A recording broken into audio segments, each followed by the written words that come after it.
2%입니다. 자, 현대차에 대해서 한번 볼 텐데 일단 2% 빠집니다. 2% 빠지고 있고 왜 빠지는지는 아실 거예요. 단기간에 상승폭이 컸기 때문이다. 바뀐 게 있나요? 없습니다. 자, 그래서 계속해서 말씀드렸죠. 이격이 너무 크게 발생했을 때는 쫓아가지 말자. 이격이 너무 크게 발생했을 때는 진짜 쫓아가기가 어렵습니다. 그리고 주식시장에서는요, 미래가치를 반영해서 시세가 움직입니다. 자, 근데 유일하게 미래가치가 아니라 현재에 나와 있는 실적을 기반해서 움직이는 종목들이 기존에 있었던 대형주예요. 지금 요즘에 있는 대형주들은 지금은 주가가 많이 빠졌기는 했지만 에코프로 BM이나 뭐 에코프로 머티리얼 이거 다 합치잖아요. 그러면 20조, 33조, 한 45조 정도 됩니다. 그 규모가 무려 현대차, 기아차의 개별 시가총액하고 같습니다. 이거 고가 갔을 때는 현대차, 기아차를 합쳐놓은 것보다 더 컸어요. 자, 그만큼 주식시장은 미래가치를 반영한다는 겁니다. 그러면 현대차도 지금 개화 시기를 지나서 새로운 국면으로 가고 있는 게 친환경 자동차, 즉 전기차 시대가 오고 있기 때문인데 주가는 어떻게 된다? 먼저 올라간다. 물론 여기서 저밸류, 그쵸? 기업 밸류업 프로그램이라고 정부 정책에 방향하고 맞는 부분이 있죠. 근데 생각해 보세요.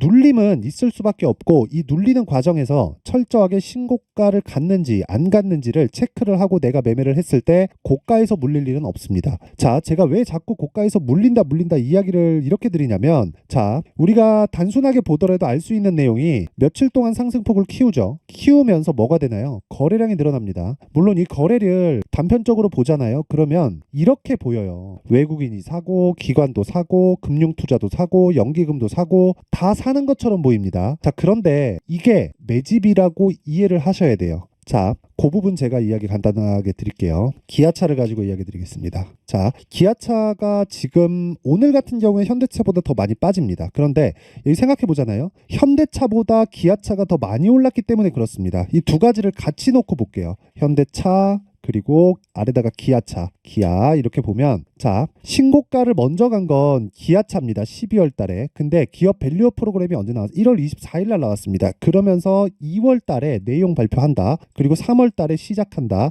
근데 공교롭게도 4월 달 되니까 뭐가 있죠? 총선이 있다. 그쵸? 지금 공감대는 뭐가 형성되어 있어요? 공매도를 때려잡자. 왜? 저평가니까. 그쵸? 저평가를 만드는 주범이다. 자, 근데 그게 맞아요? 틀려요? 틀립니다. 공매도가 어느 정도 영향을 주는 것은 맞아요. 그리고 공매도가 우리나라는 약간 좀 무차익 공매도라든가 이런 불법 공매도 세력들이 실제로 존재합니다. 자, 그런데 이게 과연 저평가의, 즉 만년 저평가의 그런 이유 때문일까? 그건 아니에요. 그 디테일하게 제가 이야기를 드릴게요. 한국 시장이 만년 저평가를 받는 요인은 거버넌스 때문에 그렇습니다. 이게 주식회사는, 특히나 상장기업들은 공모를 해서 자금을 조달하잖아요. 그런 과정에서 개인 투자자들의 자금이 대거 유입이 됩니다. 그러면서 막 진짜 막 PER 10배면 저평가 받는 이야기가 그것 때문에 나오는 거예요. 돈이 많으니까 시장에. 그쵸? 그러면 IPO를 뭐라 그래요? 기업 공개. 그쵸? 기업 공개를 하면 내가 이 기업 A를 만들었지만 이 기업은 상장하는 순간 공동의 소유권이 있는 겁니다. 물론 내가 돈을 어느 정도까지 집어 넣었느냐에 따라서 그 공동 소유에 대한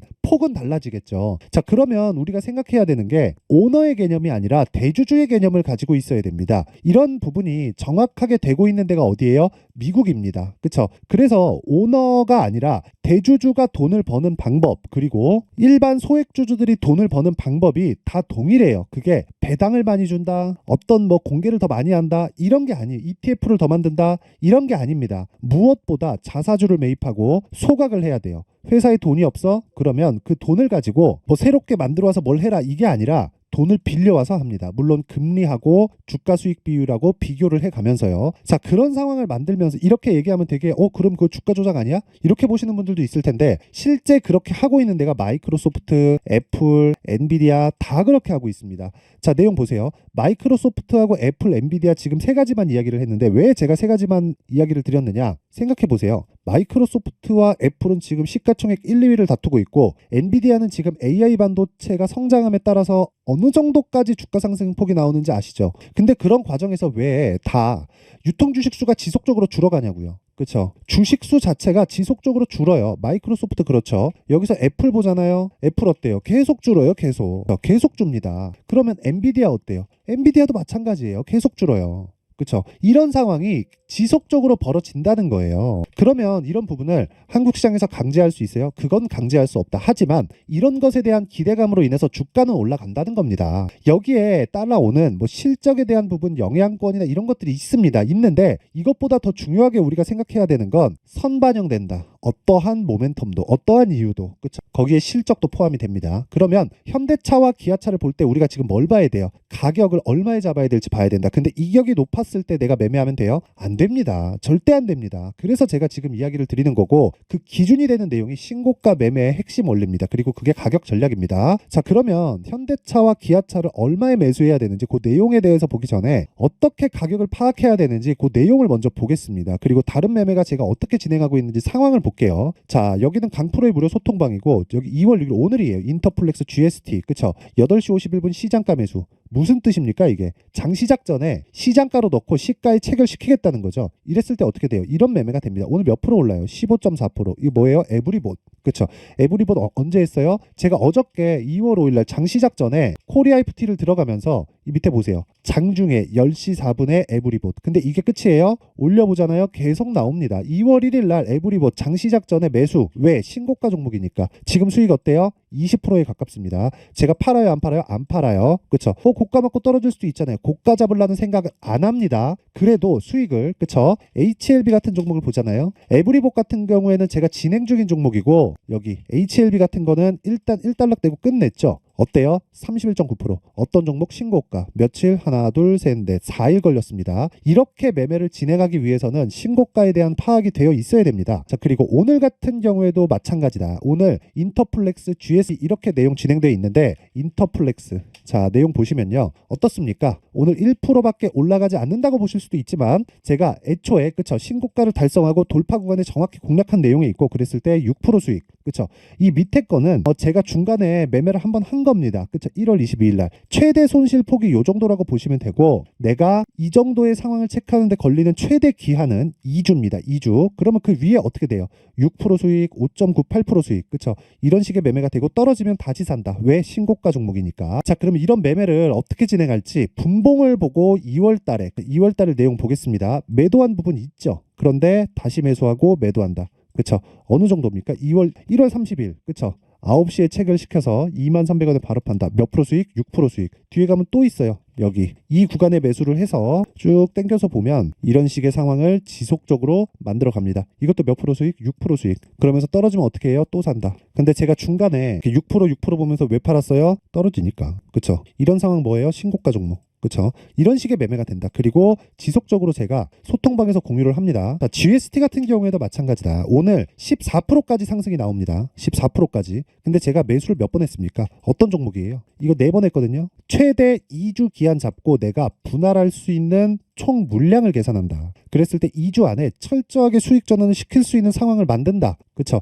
근데 어떤 종목이에요? 신고가 종목. 완성이 됐을 때 어떻게 돼요? 에브리보드 아까 전에 보여드렸죠. 지금 17%까지 강세폭을 키우는데 오늘 상한가 갈 것 같습니다. 안 가도 상관없어요. 저는 그냥 보유할 거니까. 오늘 뭐 미쳐가지고 떨어지는 일 없고, 떨어지더라도 그냥 팔면 됩니다. 손해예요? 아니에요? 아니에요. 며칠 걸렸어요? 며칠 안 걸렸어요. 최대 얼마? 2주. 이런 매매를 지속적으로 이어가야 된다. 이거 지금 수익이 20%를 넘어갑니다. 그쵸? 제가 어떻게 했어요? 소통방에서 계속 이야기하죠. 2월 5일 장중 매매 에브리봇 이때 얼마예요? 25,000원. 어저께 2월 5일날 10시 가격입니다. 저 지금 얼마예요? 3만원이에요. 3만원. 그쵸? 이런 매매를 하기 위해서는 무조건 신고가 매매해야 된다. 자, 진짜 이 매매하는 과정에서 정말 내가 어떤 식으로 매매를 잡아야 될지, 가격 잡고 어떤 종목을 잡아야 될지 잘 모르겠고 손절을 하고 있다 하시는 분들은요, 소통방으로 들어오세요. 제가 무료로 진행을 하는데, 왜? 채널 성장을 위해서입니다. 자, 그래서 구독과 좋아요 꼭 좀 부탁드리고요. 상단에 있는 전화번호로 소통, 자, 소통이라고 문자를 보내시면 제가 소통방 입장 링크를 공유해 드리도록 하겠고요. 그리고 제가 2월 달에 어떤 식의 매매 진행이 되는지, 그쵸? 그 내용을 제가 강의를 할 건데, 신고가 검색기, 종목을 찾아야 되니까. 그리고 이렇게 가격을 잡는 법, 그쵸? 수익 모델에 대한 내용을 함께 공유를 합니다. 요 내용도 제가 무료로 공개를 하겠지만,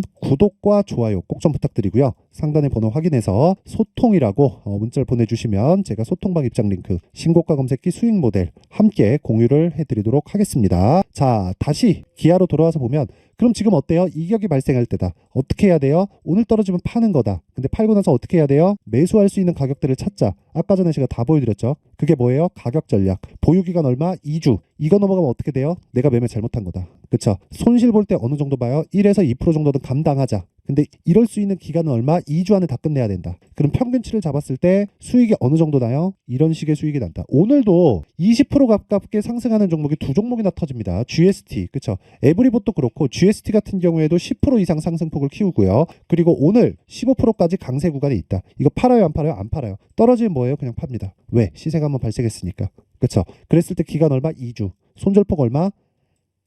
1% 내외 정도 됩니다. 2주 안에 이런 매매를 지속적으로 해야 됩니다. 이런 부분이 맞나요? 저런 부분이 맞나요?를 비교해 가면서 손익비를 따지는데 그거 올바른 매매 아닙니다. 절대 올바른 매매 아니에요. 단타를 하는 종목이 이런 종목과 크게 다르지 않아요. 예를 들어서 제가 1월 달에 반도체 바이오가 강했고 반도체를 적극적으로 공략했는데 가온칩스 같은 거 제가 보여드릴까요? 어때요? 6%, 10%. 매매한 내용 많죠? 굉장히 많죠? 그렇죠? 이런 매매를 제가 왜 해요? 시장이 안 좋았으니까. 그렇죠? 시장이 좋을 때는 시장에 대한 판단이 섰을 때 어떻게 해야 돼요? 갖고 간다.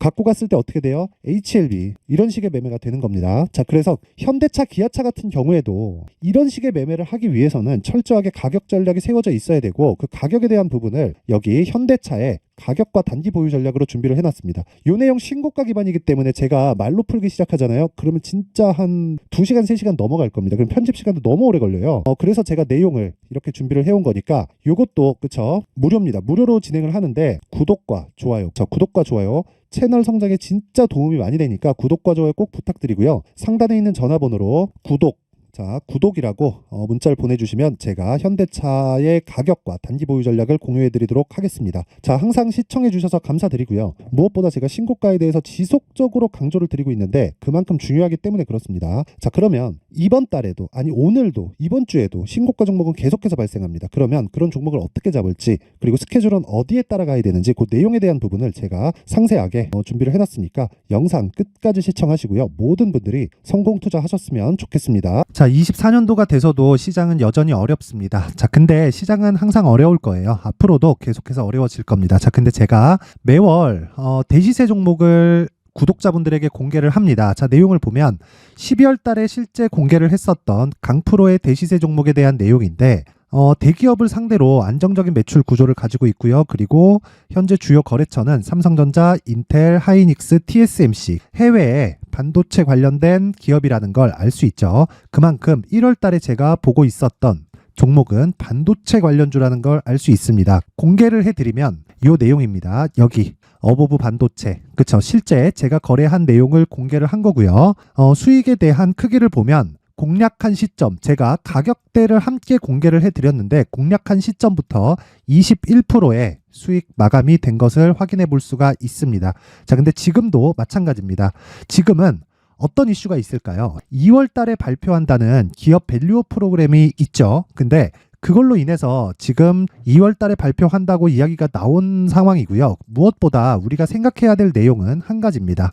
어떤 이슈나 그리고 어떤 상승할 수 있는 내용으로 인해서 주가가 올라가는 것은 맞죠. 하지만 가격이 먼저 반영한다는 걸 반드시 알고 있어야 되고 그런 내용에 대한 파악이 되었을 때 그쵸? 여기 어보브 반도체처럼 21% 그쵸? 대략 3에서 4일 동안 20% 이상의 수익을 먹을 수 있고요. 그리고 여기 HLB 같은 종목처럼 대략 일주일이 채 되지 않는 기간 동안 30%의 수익을 낼 수 있습니다. 자, 그러면 답은 나왔어요. 재료에 대한 부분보다 중요한 게 가격이다. 자, 근데 지금 시장에 쏠려 있는 게 뭐죠? 2월 달에 발표하는 기업 밸류업 프로그램에 대한 내용이죠. 자, 그러면 우리가 이쪽에다가 지금 집중을 해야 될까요? 그 내용을 한번 보겠습니다. 기아차의 차트를 보면요. 1월 24일 날 정부단에서 입김을 불어넣은 이후에 시세가 강하게 발생한 것처럼 보이지만 애초에 12월 달부터 신고가를 달성했다는 걸 확인할 수 있습니다.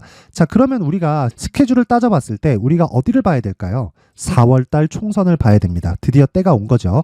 4월 달 총선이 끝나면 그 뒤엔 뭐가 있죠? 대선 전국으로 들어갑니다. 그러면 우리는 4월 달 총선부터 시작해서 대선까지 이어질 수 있는 종목을 찾는 게 정말 중요합니다. 그게 정부 정책의 방향과 그리고 스케줄에 맞춰서 가는 거예요. 정치적인 상황에 따라서 주가가 움직이는 걸 우리는 수도 없이 많이 봐왔기 때문에 스케줄에 맞춰서 가는 게 지금으로서는 답이 될 수 있습니다. 그리고 무엇보다 어느 정도의 시세를 내는지 그 첫 번째 단계인 상황을 제가 12월 달 밝혀드렸었던 대시세 종목으로 이미 공개를 해드렸기 때문에 어떻게 제가 매매를 했는지까지 다 보여드렸습니다. HLB처럼 31.9% 걸린 시간은 4일밖에 되지 않죠. 이 종목을 제가 가격과 그리고 어떤 종목인지를 애초에 12월 달부터 공개를 한 겁니다. 자, 그럼 지금도 마찬가지예요. 앞서서 제가 말씀드렸었던 23년도에 했었던 여러 가지 종목들이 있죠. 한미반도체 같은 종목들도 여기 소통방에서 모두 공개를 해서 실제로 10,000원부터 60,000원까지 상승한 내역이 있고요. 왜 공략을 했는지를 제가 다 공개를 해드렸습니다. 근데 지금도 마찬가지라는 거죠. 정부 정책의 방향에 맞춰서 또는 선거 스케줄에 맞춰서 매매를 이어가야 될 때가 됐고요. 제가 총선 관련된 큰 시세가 나올 수 있는 대시세 종목을 준비를 해놨습니다. 길게 말씀드리지 않겠습니다. 모든 종목들은 신고가를 달성하면서 대시세 준비를 하게 되고요. 신고가를 공략했을 때 내가 시장에 주도주를 잡을 수 있는데 지금은 총선에 집중하는 게 맞다. 그래서 총선 관련된 그리고 대선까지 이어질 수 있는 종목을 준비를 해놨는데 지금부터 준비를 하셔야 나중에 고가에 올라가서도 꾸준하게 매매를 이어갈 수 있습니다. 자꾸 막 손절하고 매매하는 과정에서 너무 어렵다 하시는 분들은요. 이 종목 딱 받아가서 큰 수익 내셨으면 좋겠고요. 이 종목은 상단에 있는 전화번호로 대시세라고 문자를 보내주시는 분들에 한해서만 제가 총선 그리고 대선까지 이어질 수 있는 종목을 공개해 드리도록 할 테니까 상단에 있는 전화번호로 대시세라고 문자를 보내주시고요. 그리고 구독과 좋아요 꼭 좀 부탁드리겠습니다. 시장은 정말 어렵습니다. 자, 그래서 모든 분들이 성공 투자하셨으면 좋겠고요. 기본적으로 가격에 대한 파악을 하면서 큰 수익을 내셨으면 좋겠습니다.